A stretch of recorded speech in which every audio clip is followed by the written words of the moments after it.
नमस्कार। स्वागत है कि फिर आपका आपके अपने यूट्यूब चैनल एस्ट्रो बांका जी में। तो आज का हमारा जो विषय है वो है सौभाग्य, लक।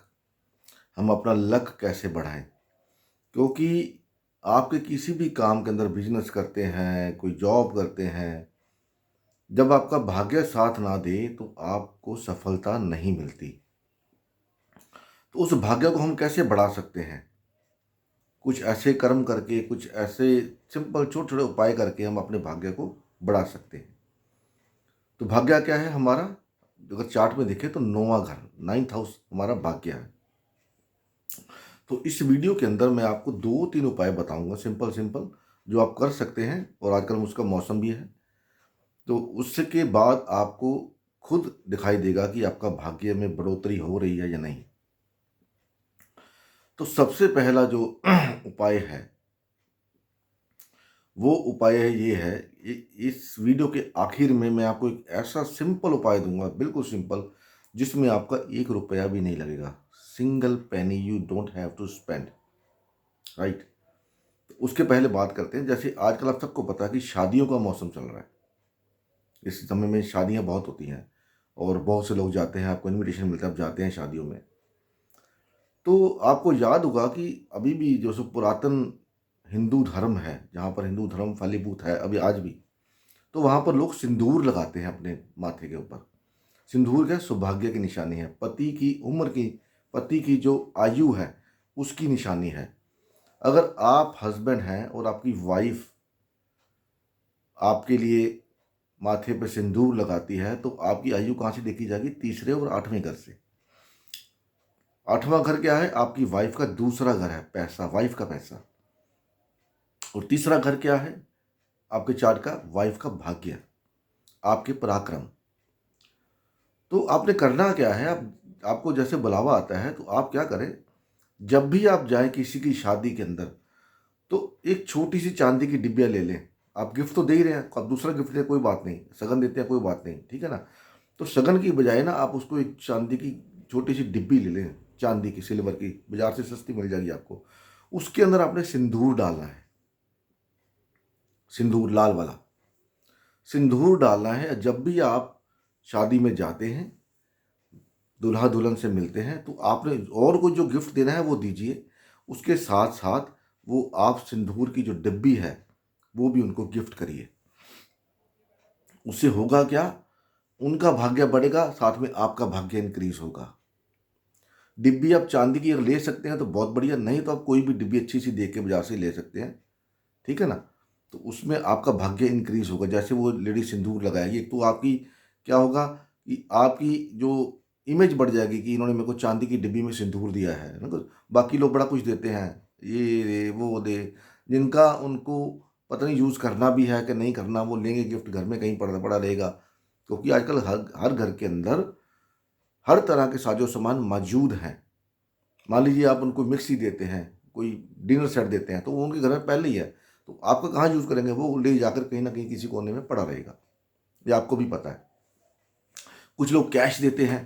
कैश देते क्या? कैश का क्या होता है, आज आपने दिया, कल कैश, कल को मतलब 1-2 महीने बाद, साल बाद, 6 महीने बाद भूल जाता है कि कैश आया था, गिफ्ट आया था। वो कैश कैश ही होता है। तो जब आप चांदी की डिब्बी देंगे सिंदूर डाल के, तो वो डिब्बी वो अपने ड्रेसिंग टेबल में सामने रखेगी। जब जब वो देखेगी तो आपको दुआएं देगी, सबसे बड़ी बात, ठीक है ना। तो ये हो गया, ये आपने करना है। अगर आप कर सको तो उसके बाद आपको रिजल्ट इसका मिलना शुरू होगा, आपको पता लगेगा कि रिजल्ट मिल रहा है। दूसरा उपाय, किसी भी, अगर नवरात्रे आएंगे, नवरात्रि चलो अभी दूर है, ठीक है, तो हम बात करते हैं किसी भी पूर्णमासी को, शुक्ल पक्ष जो होता है, पूर्णमासी होती है, या पंचमी को, आपने क्या करना है, थोड़े से बाजार से वस्त्र लेने हैं अच्छे से। किसी 9 साल की जो, उस 9 साल से कम उम्र की जो कन्या है, उनको, उसको वो वस्त्र आपने पूर्णमासी को या पंचमी तिथि को डोनेट करने हैं। जब उसको आप डोनेट करोगे, तो जो 9 साल से कम की कन्या होती है, एक तो भगवती का रूप होती है, माँ भगवती कौन आप सबको पता है, राइट।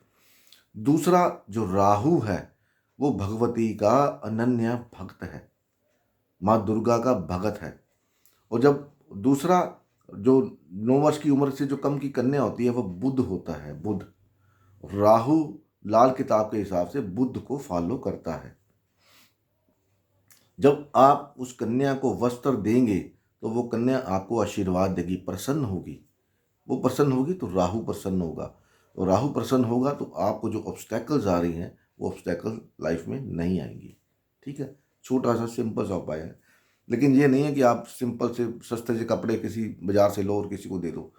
देखो, आपने अगर आगे बढ़ना है तो कुछ ना कुछ तो करना पड़ेगा। दान की हमारे जो हिंदू धर्म है उसके अंदर बहुत ज़्यादा इंपॉर्टेंस है, महत्वता है। इसीलिए उन्होंने ऐसे ऐसे रिचुअल्स बना के रखे हैं कि अगर छिपकली भी आपके सिर के ऊपर गिर जाए तो आपको राज्य मिलता है, ताकि आप छिपकली को मारे ना, हिंसा ना करें। ये उन्होंने बनाया। राज्य मिलेगा नहीं मिलेगा ये तो बात की बात है, लेकिन ऐसा रूल बना दिया। अगर ऋषियों ने लिखा है तो उसके पीछे कुछ ना कुछ वजह तो है, राइट। तीसरा सबसे इंपॉर्टेंट, जिसमें आपका एक भी रुपया नहीं लगना। चलिए एक इसके बाद और बता एक और बताऊँ, इसके बाद ये बताऊंगा। दूसरा, जैसे किसी के घर के अंदर संतान पैदा होती है, बच्चा पैदा होता है, नो मैटर मेल और फीमेल कोई भी हो, आप उनके घर में जाते हैं, डोनेशन देते हैं, शगन डालते हैं, तो उस शगन के साथ भी अगर हो सके तो उसकी मदर के लिए जरूर कुछ ना कुछ लेके जाएं। बच्चे को तो आप दे रहे हैं, मद जो उसके क्लोज के रिलेटिव होते हैं वो तो कपड़े वगैरह सब देते हैं जो उनके नानके वाले होते हैं। अगर आप भी जा रहे हैं तो आप भी अगर सिल्वर की डिब्बी ना से किसी नॉर्मल डिब्बी में सिंदूर लेकर जाएं, सिंदूर उनको अर्पण करें कि ये बच्चे के लिए है और ये आपके लिए है, राइट। इससे भी आपका भाग्य में बढ़ोतरी होगी। आप इसको नोट करके देखिए, करेंगे तो पता लगेगा, नहीं करेंगे सुन के छोड़ देंगे तो वो आपकी मर्जी है, क्योंकि जब वही करेगा जिसको ऊपर वाला चाहेगा, आम आदमी नहीं कर सकता। सबसे जो लास्ट में मैं बताने वाला था मैं आपको, जिसमें आपका एक भी रुपया नहीं लगना, वो है आपका मोबाइल फोन, राइट। आपका चार्ट का 9वां घर देखें, 9वें घर के अंदर कौन सा प्लेनेट बैठा हुआ है, ठीक है, कौन सी राशि वहां पर। अगर प्लेनेट ना भी हो, राशि तो होगी, वहां पर कोई ना कोई राशि होगी। उस राशि से रिलेटेड, उस राशि से रिलेटेड अगर उस घर में कोई प्लेनेट नहीं है तो धनु राशि देखिए, धनु राशि में कोई ना कोई तो ग्रह बैठा होगा। अगर वो भी नहीं है तो फिर आप 9वें घर की जो राशि है, उस राशि से रिलेटेड जो भी देवी देवता आते हैं, जैसे 159 आएगा तो देवी जो देवता होंगे वो मेल होंगे, तो फीमेल जैसे शुक्र हो गया, चंद्र की राशि होगी, शुक्र की, ये फीमेल प्लेनेट है, ये वहां पर है तो वो देवी होगी। उस देवी, उसको अगर आपको नहीं पता लगता तो आप देखिए 9वें घर के अंदर कौन सी राशि पड़ी है, उस राशि को गूगल में जाके सर्च करिए। जैसे लियो, मान लीजिए लियो साइन है किसी का, उसको नहीं पता है, वैसे लियो जो साइन होता है वो राम दरबार का होता है, वहाँ पर आप राम दरबार की फोटो लगा सकते हैं। कोई और साइन आया जिसका आपको नहीं पता तो आप गूगल में सर्च करिए कि इस साइन के देवी देवता कौन से हैं, आपको इजीली मिल जाएगा। उस देवी देवता की फोटो आप अपने मोबाइल के ऊपर लगा दें, ठीक है। और जब भी सुबह आप उठते हैं, उठते भगवान का नाम लें और सबसे पहले उस मोबाइल में उस फोटो को देखें। 9th हाउस एक्टिवेट होगा, ये एक्टिवेशन थ्योरी से। जब आप उनके दर्शन करेंगे तो जाहिर है मन से आपके नमस्कार या कुछ ऐसे लफ्ज़ निकलेंगे, आप महान हो, आपको जय हो या कुछ भी, तो वो आपका भाग्य राइज करेगा। करके देखिए, छोटे छोटे उपाय हैं, मज़ा आ जाएगा, ठीक है। आशा है वीडियो पसंद आएगी, पसंद आएगी तो इसको, चलो वो तो आपने करना ही नहीं है तो मेरे को बोलने का फ़ायदा नहीं है। तो मिलते हैं अगली वीडियो में, तब तक के लिए नमस्कार। भगवान आप सबका भला करे। ओम नमः शिवाय। जय माता दी।